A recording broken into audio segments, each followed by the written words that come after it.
Saya sendiri sih sebenarnya lulusan jurusan arsitektur ya. Cuman nggak tahu kenapa dari setelah lulus itu saya malah lebih suka untuk berjualan seperti itu. Jiwanya tuh kayaknya lebih seneng kalau buat jualan-jualan seperti itu. Dari situ sih sebenarnya. Assalamualaikum warahmatullahi wabarakatuh. Perkenalkan, nama saya Vendra Celina. Saya owner dari usaha Risolik Risoles yang beralamat di Jalan Wirosaban Barat nomor 22 Yogyakarta.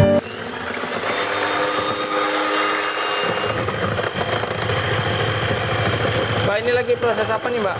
Ini kita lagi proses pembuatan kulit risol. Untuk kulit risolnya itu memang kita bahan dasarnya itu dari telur, terus tepung, sama susu. Jadi kita untuk kulitnya itu memang kita pakainya full susu ya, jadi nggak pakai campuran air gitu. Oh gitu. Dan hasilnya itu memang nanti kulitnya jadi lebih lembut ya biasanya gitu. Ini adonan berapa banyak nih segini, Mbak? Ini kita bikin 2 resep, jadi 2 resep ini kita bisa jadi sekitar 125-an kulit. Kulit ya? Ya, 125 kulit. Tepungnya pakai tepung apa, Mbak? Tepungnya kita pakai tepung terigu biasa sih, yang protein sedang. Oh, terigu. Ya, kayak tepung terigu. Oh, berarti susunya habis ini dimasukin sini ya? Ya.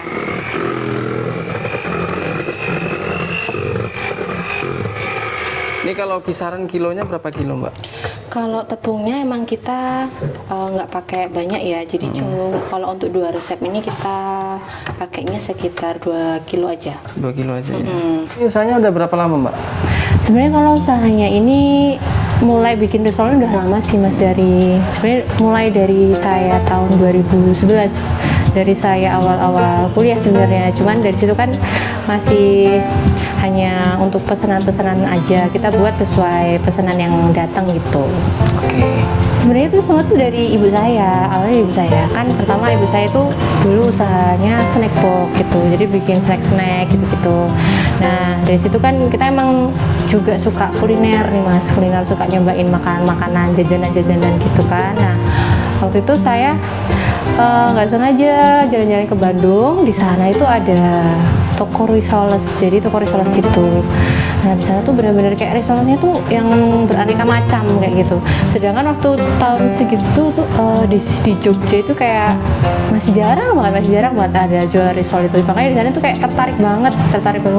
Ada risol mayo, risol robot, ada risol ayam jamur apa gitu. Pokoknya macam-macam banget. Gitu. Dari situ kepikiran gimana ya kalau bikin risol, lalu kita campurin susunya. Oh, susunya juga sekalian dimasukin? Iya. Oh, susunya susu ini, Mbak ya? Susu apa? Full cream ya. Full cream ya? UHT, ya. Full cream.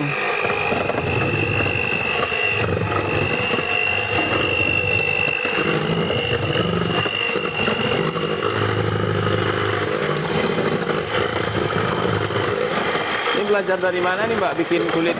Ada ininya ini? Awalnya kita cari-cari sih Mas, cari-cari kan resep-resep kulit risol gitu. Cuman ya kita cobain sampai nemu yang pas dan yang sesuai yang kita mau gitu sih. Oh, Awalnya coba-coba dulu Mas, coba-coba ini hasilnya kayak gimana ya kalau kayak gini gitu.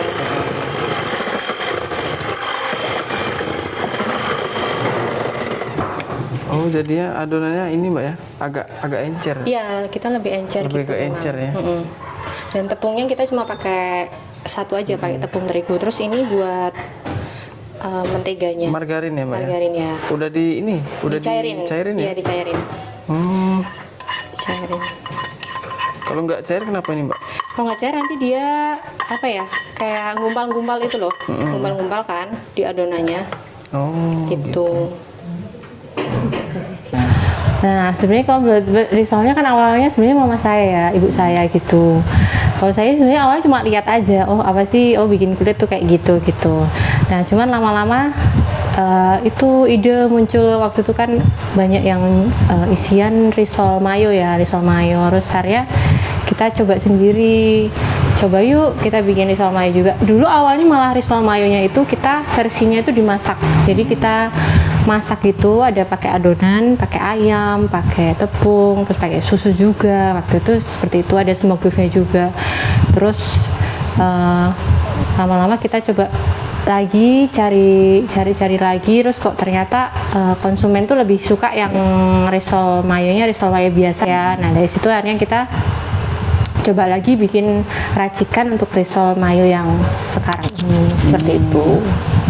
Ini masih panas apa udah ini mbak Udah dingin? ditunggu dingin dulu. Tunggu dingin dulu Iya, ya. tunggu dingin dulu. Terus kasih apa nih mbak? Dikasih garam sedikit. Oh, Iya. biar menetralkan ini mbak. Iya benar.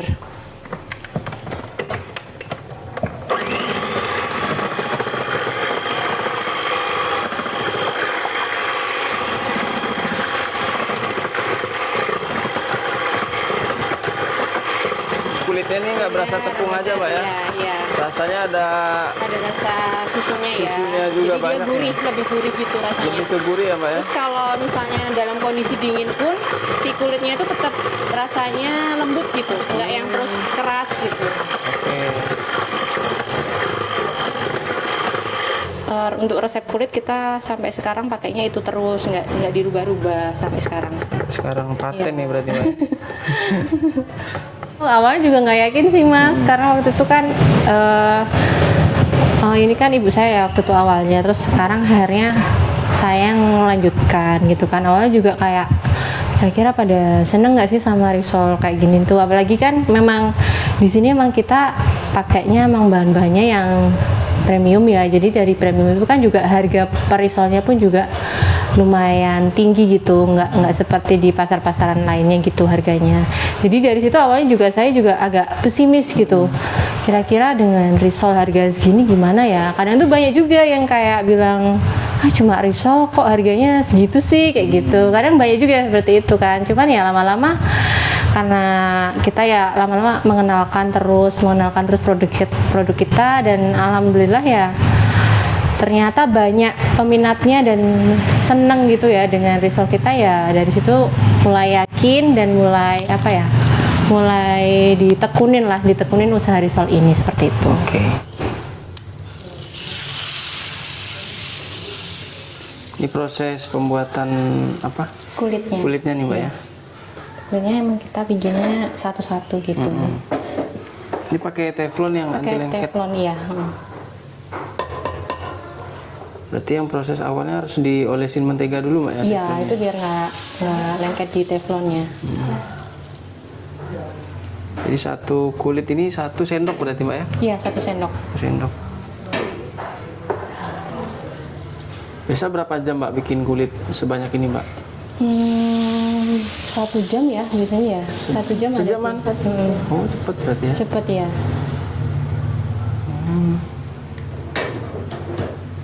Nah ini adonan kulit gini mbak bisa awet berapa lama sih mbak? Kalau ini Kalau udah jadi ya? Udah jadi gini.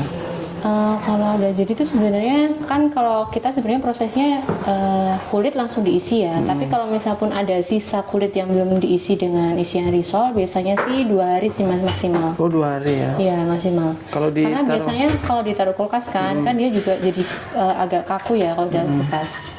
Gitu. Jadi emang sebisa mungkin kalau kita udah bikin kulit itu langsung diisi sama isian risolnya. Jadi dia bisa tahan lama ya. Bisa tahan lama Iya. Mbak ya dulu pas ngerintis risol gitu modalnya berapa mbak? Kalau modalnya sebenarnya ya karena dulu itu kan cuman maksudnya karena hanya by order aja ya pesanan, jadi ya sebenarnya nggak terlalu banyak sih. Kalaupun misalnya pas dapat orderan banyak tuh ya mungkin dari 500.000 ya, 500 ribuan seperti itu. Oke. Gitu. Berarti kalau bisa dibilang dulu minim modal ya mbak ya? Iya, iya. Karena alat-alat yang digunakan juga dari dapur sendiri Iya, lah dari ya? dapur sendiri. Karena kan kita emang semuanya produksi sendiri ya. Jadi alat-alat juga yang ada di dapur seperti itu. Oke. Nah, sekarang ini kita juga sudah buka lagi, alhamdulillah 1 outlet itu di Jalan Taman Siswa, tepatnya di Alfamidi. Di Alfamidi Taman Siswa itu kita buka outlet 1 di situ. Jadi wangi juga mbak ya ini ya adonannya ya? Iya, karena kan kita ada menteganya juga ya dari situ, dari wanginya situ. Wangi banget. Tapi kuat ini mbak kulitnya mbak, maksudnya nggak pecah kalau enggak pas pecah, diisi kuat, gitu. kuat, ya. Oh, Tapi itu juga dari ini ya mas, tergantung, sebenarnya kulit risol juga tergantung dari pembuatan waktu dicetaknya ini ya. Jadi kalau dia nyetaknya juga terlalu tipis, itu juga bisa Pecah ya? gampang pecah. Jadi tergantung juga kayak gitu. tergantung ini ya. Terus untuk tingkat apinya juga kecil atau besar itu juga berpengaruh. Ngaruh juga ya mbak? Iya, ngaruh juga. Kalau ini api kecil aja Ini berarti api ya? kecil aja ya. Jadi tiap bikin kulit pakai 3 gini terus mbak ya? Iya.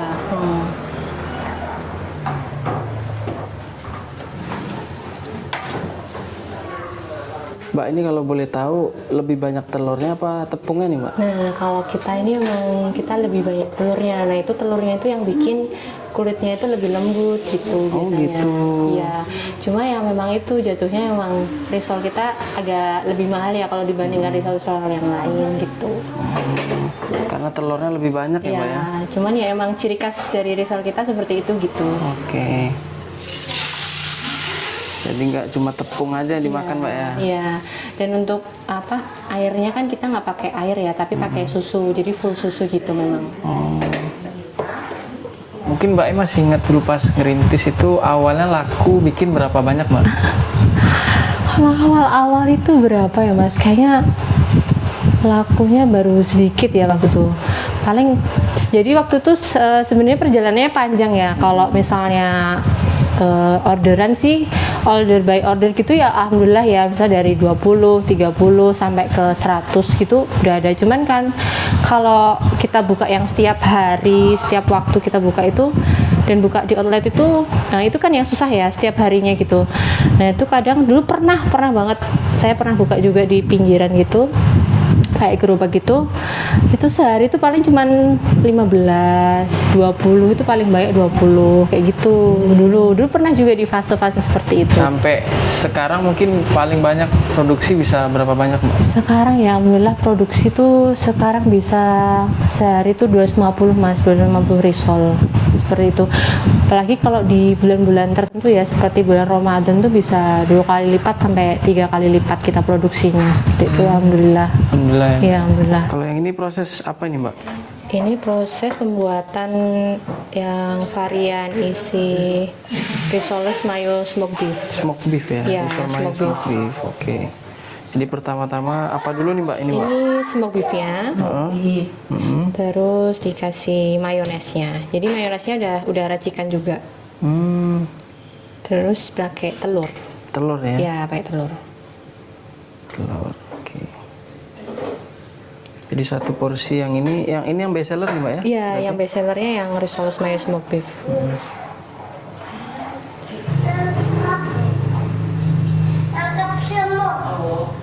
Jadi ini nanti dilem lagi mbak ya ini ya Iya, kulitnya dilem ya? pakai tepung itu. Biar lengket. Iya, biar lengket. Kalau nggak dilem lepas nanti digoreng. Lepas, bener. Kalau ini berapa lama nih bikinnya mas? Segini mbak? Ini berapa kulit nih segini? Segini biasanya kita bikin 100-an itu ya kurang lebih 1,5 jam ya mas. 1,5 jam ya? 1,5 jam. Kalau fokus ini mbak ya? Ya kalau fokus bener, kalau nggak disambi-sambi. Kalau fokus aja. Oke. Ini telurnya bikin berapa banyak mbak segini mbak? Biasanya kita 15 biji ya. 15 biji ya? ya. Nah, mohon maaf mbak ya. Iya. Dulu kan lulusan S1 mbak ya? Iya, benar. Sempet gengsi nggak mbak jualan risol gitu? Sebenarnya sih kalau gengsi sih enggak ya mas, karena saya juga dari dulu waktu saya kuliah pun sebenarnya saya dari SMA pun saya tuh sering jualan banget. Jadi emang dari dulu tuh saya emang udah sering jualan, kadang dibawa ke sekolah, kadang bikin nasi bungkus gitu-gitu. Jadi alhamdulillahnya sih nggak ada sih rasa minder atau apa gitu. Memang dari dulunya emang udah terbiasa buat berjualan gitu, seperti itu. Ini bikin yang apa yang ini mbak? Yang ini varian isi rogut ayam. Oh, rogut ayam. Ya, jadi rogut ayam tuh isinya ada ayam, wortel dan kentang. Terus nanti dicampur pakai creamy susu gitu. Oh, Ya. ayamnya udah di blender gitu, Iya, Mbak? ayamnya udah di blender ini. Ini mau yang rogut bikin berapa porsi sebanyak ini, Mbak? Ini sekitar 50. Oh, 50-an. Iya. Jadi 50. Jadi kisaran berapa kilo ini, Mbak? Kalau ayamnya sih kita cuma pakainya 450 gram ya. Ini berapa lama nih, Mbak, matangnya? Matangnya paling ya 15 sampai 20 menit ya. 15 sampai 20. Sampai nanti matang sempurna. Berarti tadi sayurnya dulu, Mbak, ya, baru Ya, ayamnya Mas. sayur ayam. Oh, pakai susu juga sini, Mbak? Iya. Full cream nih ya. Pakai susu full cream. Biar lebih apa? Lebih gurih ya. Lebih gurih. Lebih gurih dan creamy. Benar-benar. Dikentalin sih Mas nanti. Oh, dikentalin. Ya, dikentalinnya nanti kita pakai tepung terigu. Oh. Kasih tepung lagi berarti, Mbak? Iya, nanti kasih tepung dulu buat ngentalinnya. Nah, ini kalau saat ini produknya ada apa aja, Mbak?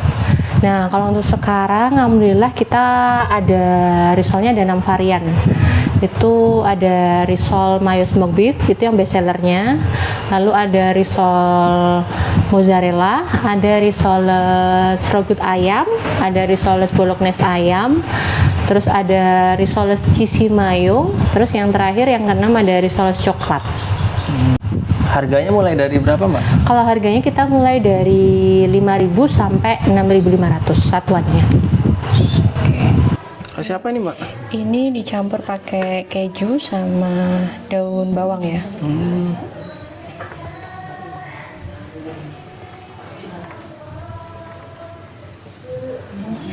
Oh, masuk ini daun bawang sama keju tadi, Mbak, ya? Ya, masukin daun bawang sama Oh, keju. kejunya nggak hancur itu, Mbak? Nanti lama-lama dia mencair.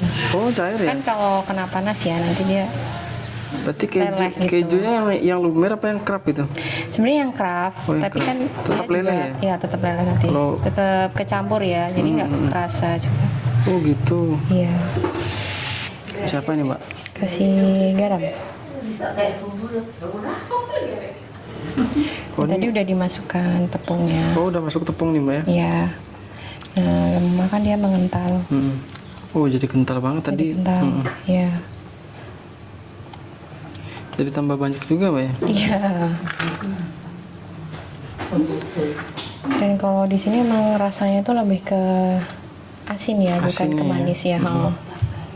Ini lebih ke gurih semua. Untuk rasa-rasanya. Yang ini varian risol rogut ayam. Rogut ayam. Ya. Kalau untuk risol rogut ayam ini isiannya kita timbangin. Jadinya biar bisa sama semua ya, rata gitu isinya. Oh, gitu. Setiap risolnya gitu. Oh, ini nih. Naruhnya harus kayak gini, Mbak, ya? Nah, digituin ya, Iya, diratain, dipanjangin gitu ya? dipanjangin.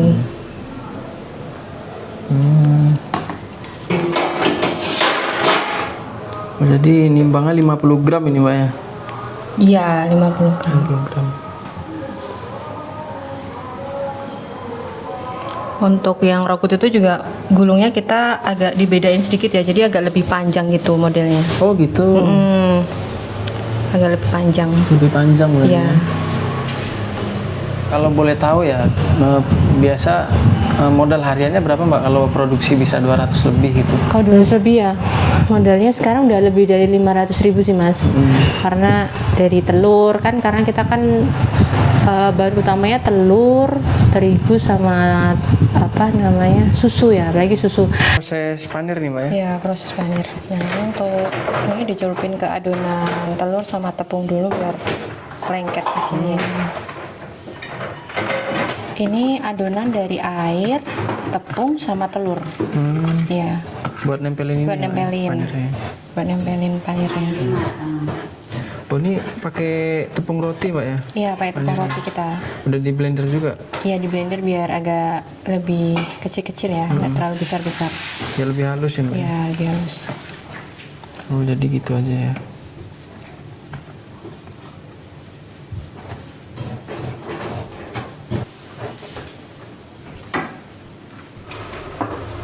produknya bisa dikirim-kirim nggak Mbak?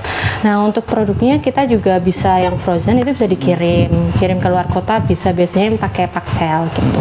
Ya. Mungkin Ya. dari luar ya, pengen nyicipin, pengen Ya. nyobain, ini bisa menghubungi kemana nih Mbak? Boleh, bisa. Jadi kita kan di rumah produksi ini kita juga bisa itu di Jalan Wiro Saban Barat nomor 22 Yogyakarta, atau di outlet kita di Jalan Taman Siswa itu di Alfa Midi Taman Siswa 1. Nah, di outlet itu kita buka dari jam 3 sampai jam setengah 9 malam, atau bisa order juga by WA di nomor 08 222 715 3124. Nah, nanti bisa langsung order aja. Ada sosmednya juga Mbak? Ada sosial medianya, ada di Instagram itu cari aja Risolik gitu. Ya. Instagram ada, di TikTok ada. TikTok sama juga? Ada, ya Risolik. Ini mau proses penggorengan nih Mbak ya? Ya, ini untuk proses penggorengannya. Jadi untuk proses penggorengannya tuh kita tunggu minyaknya sampai lumayan panas ya. Sampai panas. Tapi juga jangan terlalu panas, sedang. Sedang aja. Iya. Ini semua rasa masuk di sini Mbak, dicampur. Ya. Jadi kita biasanya ada tandanya gitu. Jadi buat nandain ini yang rasa apa gitu. Oh, nandanya dari mana Mbak? Kita kasih titik warna gitu. Oh, Ada gitu. yang merah, ada yang hijau, ada yang coklat, tuh ada yang biru gitu. Kelihatan berarti ya Mbak? Ya, karena kan kita ada 6 varian ya. Nah, nanti takutnya biar nggak kecampur-campur. Benar-benar. Gitu. Ini berapa lama nih gorengnya Mbak? Gorengnya sih ya nggak lama ya, cuman bentar aja. Yang penting nanti udah kulitnya tuh udah lumayan mulai kecoklatan gitu. Nah, itu berarti udah matang ya, udah siap. Oke. Nah, tetap dibolak-balik dulu Biar nggak ini ya, biar merata ya biar Mbak? merata ya. Oh, ini titik-titik hitam ini Ya, Mbak? ada yang coklat, ada yang biru, ada yang merah, ada yang hijau. Tapi nggak pecah nih Mbak kalau terlalu panas minyaknya gitu? Enggak sih, enggak. Soalnya kadang kalau minyaknya terlalu panas juga, nanti isiannya yang dalam itu kayak masih dingin gitu kok dari kulkas. Oh gitu. Tuh. Udah matang ini ya Mbak ya? Ya, kalau udah mulai kecoklatan matang, nah baru kita angkat. Tadi kan saya ngeliput ya Mbak ya? Iya. Terus nanya-nanya Mbaknya produksinya Iya. dari awal sampai selesai. Ini misalnya di luar mungkin ada orang yang meniru gitu, gimana Mbak? Kan kalau rezeki itu sudah diatur ya, dan juga kalaupun resep seperti apa kan, apalagi zaman sekarang kan udah semua gampang lah ya, dicari di YouTube, mau resep apapun bisa. Jadi pun saya pun juga dapat awalnya resep-resep seperti itu juga belajar dari YouTube seperti itu. Jadi nggak pernah takut sih kalau misalnya ada yang mencontoh atau ada yang saya kira kok hampir sama ya, itu nggak apa-apa, malah mungkin siapa tahu saya bisa jadi motivasi buat di luar sana juga bisa bikin risol-risol yang enak lagi seperti itu. Berarti nggak khawatir ya Mbak ya? Kalau Nah, ada yang... insya Allah nggak khawatir ya. Masya Allah. Ini harapannya ke depan gimana nih buat risoliknya nih? Harapannya tuh banyak banget ya sebenarnya. Yang pasti pengennya yang buka cabang lagi. Kita lagi mencari tempat buat cari cabang lagi, jadi jangkauan untuk konsumen itu lebih lebar ya, jadi seperti itu sih. Terus siapa tahu bisa tambah banyak lagi produksinya, bisa kirim-kirim ke seluruh kota gitu, jadi semua bisa merasakan risol dari Risolik seperti itu. Pesan-pesan dari Mbaknya nih atau saran gitu buat teman-teman di luar sana yang baru merintis usaha, baru memulai usaha, pesan atau saran dari Mbaknya sendiri gimana nih Mbak? Gimana ya, kalau mulai usaha itu ya pasti niat, habis itu yang satu lagi jangan putus asa. Nah, itu kuncinya sih itu sih, karena kalau bikin usaha tuh memang pasti ada up and down-nya ya, ada up and down. Jadi dari situlah kayak mentalnya kita tuh benar-benar diuji gitu menurutku. Jadi dari situ jangan patah semangat, terus harus mau belajar mau dikasih kritik, saran itu kalau bisa didengarkan. Jadi coba dipelajarin apa ya kira-kira yang kurang dari produk kita, seperti itu. Terus juga mengikuti zaman yang sekarang ada ya, kayak gitu sih. Kalau kita memulai apapun itu harus bersungguh-sungguh, dijalanin, dan tumbuhin rasa tanggung jawab. Jadi kalau kita punya ada rasa tanggung jawab tuh tidak mudah menyepelekan apa yang kita kerjakan seperti itu, dan konsisten seperti itu. Konsisten, ya. Kuncinya konsistensi sebenarnya ya kan. Oke, siap Mbak. Terima Oke, kasih terima untuk kasih, informasinya. sama-sama. Semoga bisa bermanfaat buat Amin, teman-teman amin, luar ya, Mbak, ya. amin. Semoga bisa memotivasi. Amin, amin, dan semoga Juga. usahanya juga makin Amin, amin, sukses, amin, amin. makin berkembang Amin. lagi. Terima kasih. Sehat-sehat selalu buat Mbak E dan keluarga. Terima kasih. Assalamualaikum warahmatullahi wabarakatuh. Waalaikumsalam warahmatullahi wabarakatuh.